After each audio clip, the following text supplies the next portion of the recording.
સુરત શહેરની એસઓજી પોલીસે છેલ્લા 15 વર્ષથી અપહરણ તથા બળાત્કારના ગુનામાં નાસ્તા ફરતા આરોપીને હરિયાણા ખાતેથી ઝડપી પાડી. સુરત પોલીસ કમિશનર બાબક જમીરના સૂચના અને આદેશથી સુરત શહેર અને અન્ય જિલ્લામાં ગંભીર ગુનાઓમાં ઘણા સમયથી નાસ્તા ફરતા આરોપીઓને પકડી પાડવા માટે સૂચના આપેલ હતી.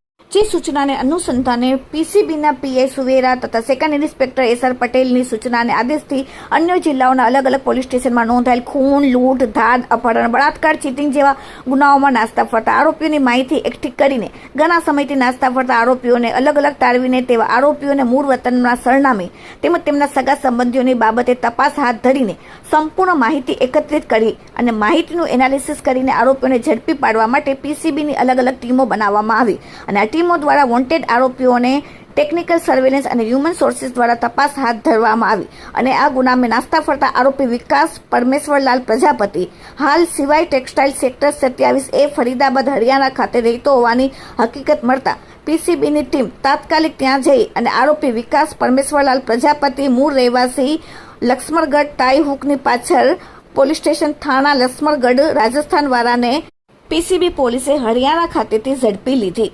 આરોપીની પૂછપરછ કરતા જણાવેલ કે વર્ષ 2011માં સુરતના ઉધના રોડ નંબર 4 ખાતે એમ્બ્રોઇડરી ખાતામાં કામ કરતો હતો. તે દરમિયાન ઉધના સંજયનગર ઝુંપડપટ્ટી ખાતે રહેતી સગીર વયની છોકરી સાથે મિત્રતા કરી લગ્ન કરવાની લાલચ આપી તેના માતા પિતાના કાયદેસરના વાલી પીપળામાંથી અપહરણ કરીને લઈ ગયેલ હતા.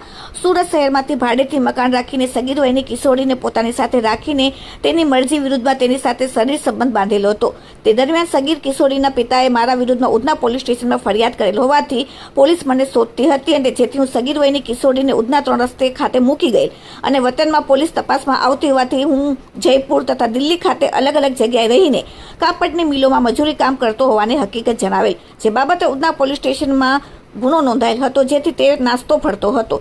હાલ પીસીબી પોલીસે આરોપીને ઝડપીને કાયદેસરની કાર્યવાહી કરી. Bureau report, daily India TV, Surat.